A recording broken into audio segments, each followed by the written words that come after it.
bring on the CEO of Mullen Automotive, David Michery. David, there Good he is. morning.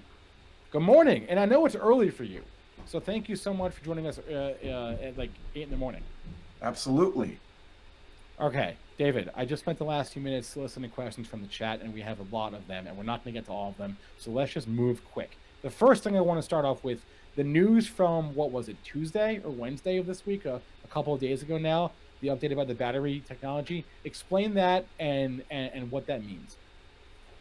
Okay. I'm going to try not to rehash the same old story, but we got very favorable test results. We wanted to retest our battery.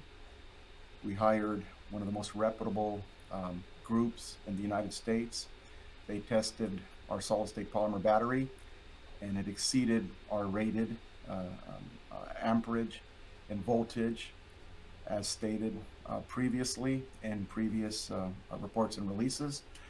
And it's a good feeling to know that our battery has exceeded any expectation that we've had for that cell. So we're very excited.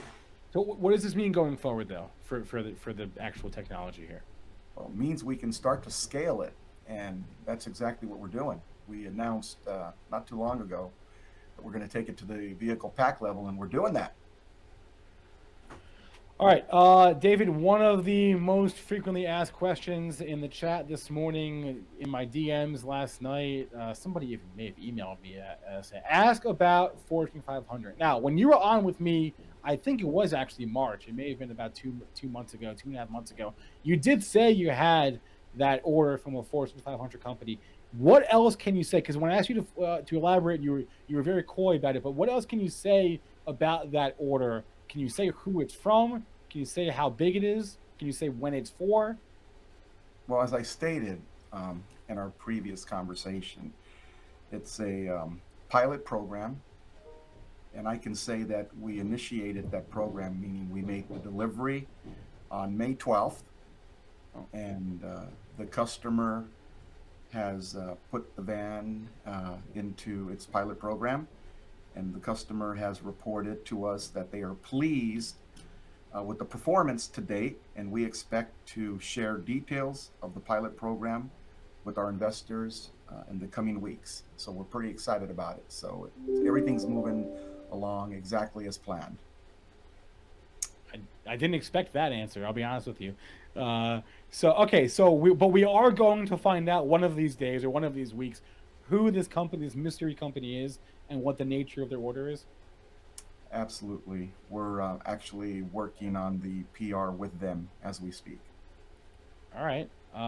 Then I guess it's still wait and see mode. Let me ask you about that announcement. Will that announcement have details about the size of their order and the orders versus delivery timeline? Everything will be in that PR. We're pretty excited about it. We've been working on this for over a year. Okay, this is not something that just transpired overnight. This has been Right. a very long time in the making. We want to do this right, and we have their cooperation, and they're very excited. Again, we started. I can officially tell you that we started the pilot program on May 12th. So you delivered the first. Can you how many cars did you deliver? How many vehicles did you deliver? I can tell you that we started the pilot program on May 12th. And so far, the results back from them are very good. Okay, are we talking like end of the month here, or at some like in June is when we're gonna get this PR? Or are we talking like next week, or like what's the timeline here? We made a statement that we would announce this by the end or within the completion of the second quarter, and we fully intend on doing that. All right, second quarter is coming to a close here soon. So all right, we'll have to look forward. That's absolutely right.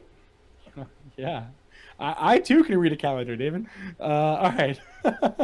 So, okay, I think that's kind of the elephant in the room here.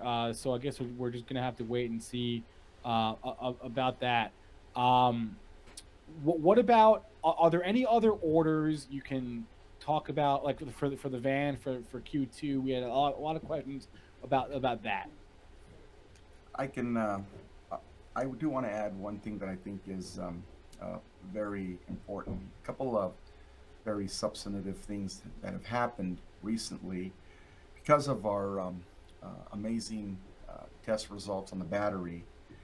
Um, Earlier this week, um, we've started negotiations with a couple of major OEMs regarding our battery technology, and we've commenced preliminary discussions with these parties. So um, that I thought, was a good piece of information that we could share. I appreciate that. What about the status of this ATVM loan? I believe you had applied for it end of April. Yeah, April 20th Um, to be exact. right, right. Has that been approved? What is the status of Oh that? Is no, there? it's a process. I don't expect to hear back from them until August is when I expect to hear something. Okay, okay. Um, I take it that you expect to be approved for the loan. Well, again, look, I don't have a crystal ball. Oh, There's a lot of factors. yeah. Again, there's a process that you got to go through. You try to have you submit your application. You hope that you can get to what they call substantially complete, and then from substantially complete, you go to a conditional commitment, and usually that can take anywhere from 12 to 18 months, and that's the process. I mean, Right. it's a process. Okay, and I'm go back and forth between kind of my own notes and the chat here because the chat is on fire right now. Going back to the battery for a second, this is an interesting question we had earlier from the chat. What conversations have been had, or is it at all possible for Mullen to sell your battery technology to other manufacturers down the line? I thought I just a couple of minutes ago stated that because of our impressive test results, we are now in discussions with a couple of major OEMs. Okay, Um, you're right. You did yeah, you did say that. preliminary. We've started preliminary discussions with these My bad. parties. Stay tuned; it's going to be pretty You good. did say that. You did say that. Wow, I just had a major brain fart there. No, it's okay. I'm not even gonna look at the chat. The chat's gonna eviscerate me for that, so I'm not Look, even gonna look at the chat right now. I'm tired. Myself. I've been working timelessly over the last 24 hours on a significant transaction. However, we don't comment on rumors or speculation at this point. I can tell you that something very impressive is coming down the pipe. Now, we can't guarantee that a transaction will occur, but a lot of good things are happening here, all at the same time. So we've been very active, and I'm very tired. Hey, man, it's the story of my We're life. putting in 20-hour days. I do want to ask you, David, just about the insider activity here in the company. Obviously, you can't speak to other people; you can only really speak to yourself. But when I look at the insider transactions from Mullen, I don't see a lot of buying. I do see some selling from you recently. Can you just speak a little bit to the thought process there? Just, you know, decided to sell some stock, nothing more and nothing less. Are there plans to sell more? Is that part of like I mean, a 10, 5? every officer or director has an opportunity to sell based on the 1% rule per quarter. And if they choose to do it, they do. If they don't, they don't. And I chose periodically to be able to take advantage of what I'm allowed to do under SEC rules. Was that part of a pre-planned sale? A 10 5B1? No. No. Okay. All right. I just wanted to address that because there was a lot of questions from the chat. Also, just looking at recent activity in with the company and the stock, and you did just do some dilution and raise some money that way. Are you comfortable with the balance sheet as it sits right now, the cash position, the ability? Because obviously, you're going to need to reinvest a lot of cash here. Are you comfortable there? Well, I'm comfortable that we have enough cash to get us through 2022, as stated previously. Our plan does call for a $1.3 billion spend, which is half as much as most of these guys will spend to get to a Right. start production. We believe that our plan is the most efficient. We have the advantage of having a facility already, and if we obviously the way that most companies in our position today raise capital obviously is through the sale of their security, and that's the reason for being public. Will we raise additional capital? We have to, just like everybody else has to. I mean, Tesla has to, and then they're a $800 billion market cap company. So um, of course, but as time goes on and as your stock strengthens, you can make better deals. Each deal will be better than the next deal, but it's a part of being able to execute on your plan. One of the concerns that a lot of the investors had in the past, and looking at our balance sheet, well, how are they going to fund this plan? Well, obviously now there's a solution for us as we get more activity, as the company delivers product, as the company expands its operations. So will the ability to raise additional capital at more favorable rates and execute on its plan. Ultimately, our plan is the most efficient plan out there.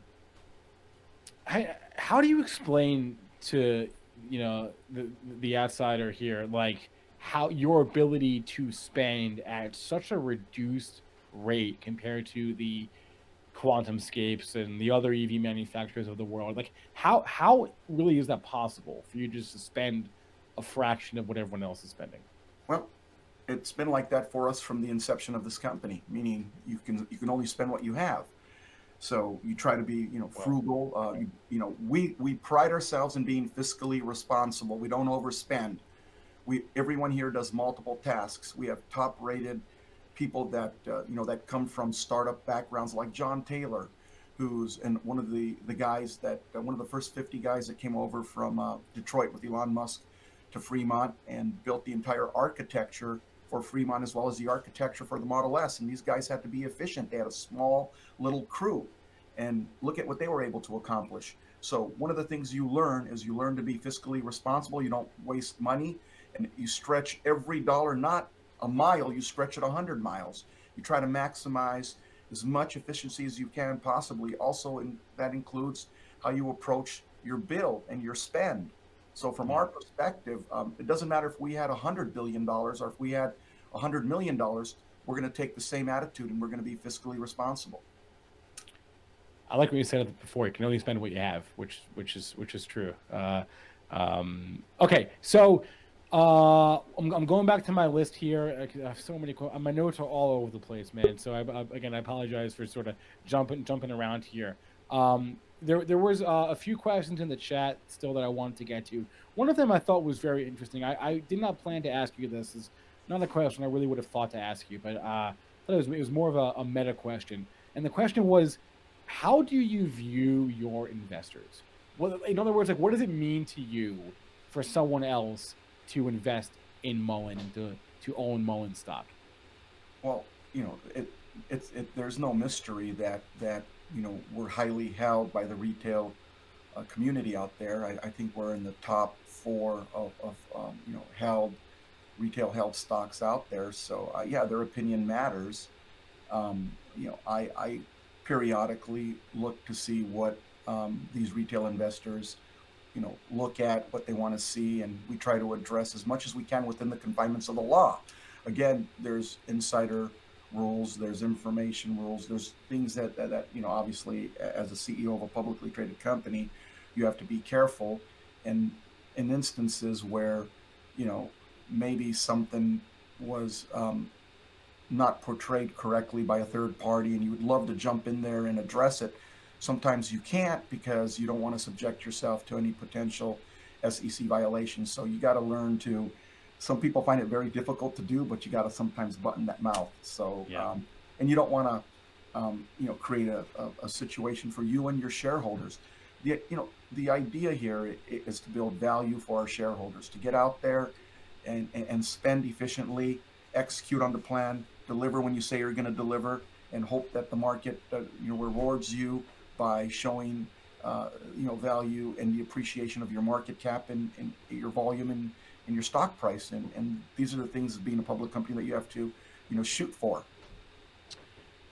Yeah, that I mean that's sort of like the line that every CEO sort of has to walk, right? Is I feel like wanting to engage, but also not say things that you can't say. I want to ask you just overall about the macro environment here. We just had a headline, really the dominant headline over the day, really for the overall markets and the business world is, Elon Musk has said that he wants to cut about 10% of Tesla's workforce. Obviously, there are concerns about global supply chains still, and money is getting more expensive to borrow, and there are several macro headwinds that everyone is facing, and that's not unique to, and that affects you as well. So, does the changing macro environment, the continued disruption of supply chains, whether it's that, whether it's rates going higher, money getting more expensive, how does that impact you? Does that concern you at all? Can't impact us more than it already has. I mean, Okay. we operate on a fine line. Again, we always think out of the box, and we always think about what if. So we're always addressing supply chain issues. We're looking at ways to, ensure that we're not going to have any stoppages. As far as employees, we're not really worried about that. We're a small company. We probably have, I don't know, less than a couple hundred people working for us, but they do the job of 1,000. I mean, we got people, as I stated earlier, that do multiple tasks. No one gets employed here unless they're willing to work as hard as I work. Uh, Thank you for that response, by the way, because I think certainly a lot of frankly a lot of CEOs have come out in the last few weeks and sort of tried to point the finger at the broader economy, and blame that for their problems. And maybe they're right, maybe they're not. But I appreciate you sort of addressing that, because it's an easy excuse for every CEO. Oh, it's supply chain. It's rates are going. It's the economy, right? But that applies to everyone pretty equally here. So, but going back to the chat there, this was a good question from the who just asked this question. It was about the battery, and does the battery update from a few days ago, does that translate to greater mileage or a faster charging time? I think Both. I can't find the question now, so I apologize, but it was from Chris. Yeah, it translates to both, meaning the amount of cells that we would put into a pack to get to 150 kilowatt hour equivalent, and the amount of time to charge or discharge that cell. So it's for us, it's about efficiency, right? We in every corner we're trying to reduce the cost and trying to increase the efficiency. So if we can accomplish that, then I think that we're on our way to a very successful battery undertaking. What about other applications for the battery tech outside of vehicles? Talking about phones, Sure. I mean, look, a cell can scale up or down. right? We're going to scale up to the vehicle pack level. Sure. If look, we plan on sharing our technology with everybody, right? Cell phones are not out of the question. Power tools. I mean, anybody that needs a really good, reliable, and safe cell, we're your man. All right. I guess we'll have to wait and see for more announcements about that. Which I think would keep people on their toes for sure. One thing I wanted to address, and I meant to get to it by now, but I didn't, which is the Hindenburg short report from a couple of months ago now. I'm sure you saw that. Mhm. Do you have a response to the claims made in that report? And just what do you say? Not so much to Hindenburg per se, but to any short or any bear really out there. Results will speak for themselves. We will continue with our plan, and the results that we publish, I believe, should address anyone's concerns. To your eyes, did you see any inaccuracies in that report? I really don't comment on Okay. on stuff that really is not relevant to me. I mean, if I did that, I'd spend the rest of my life answering, every person's question that either really isn't intelligent enough to understand what we're doing or is malicious in intent. So, from my perspective, I focus, on the plan, We have a very cohesive plan. We're going to get out there. We're going to execute. And when we execute, we're going to put out information as we are required to. And that information will either corroborate what we're doing or not. But why do you suspect that your company has people so riled up? Really, on the bullish side and on the bearish side too. You have people very riled up. Why do you think that is? Mullen's a disruptive company. Mullen has, from the inception of the company, has always been different. You got to remember, we just didn't wake up a year ago and decided we were gonna take a crayon and a piece of paper and draw a car and go get a SPAC and become public. We took the hard way out, right? And we wanted to be different. And we developed our brand. We have expertise in being able to service a vehicle, to sell a vehicle. We know what it takes to handle recalls. People forget that we had a fully homologated a DOT certified vehicle, the Coda sedan that we took over. And we had that car in circulation and sold cars and did all the things required. We still offer support and service for over 1,000 cars that are on the road. So again, like I said, hey, it comes down to you let the talkers talk and you let the doers do. And at the end of the day, we'll see who's at the finish line. Couldn't have said it better myself. Just as we wrap it up here, David, we talked earlier about the upcoming announcement for the Fortune 500 company. You said end of Q2 for that. What other details can you give us about timelines for announcements, whether they're announcements related to the Monrovia facility, the announcements related to the 500 company? We already talked about that, but other upcoming announcements. Can you give us timelines on that? Plenty. Again, we'll share that information in the public forum, and we plan on having many releases. And we're excited because we're very active. We're engaging with everybody.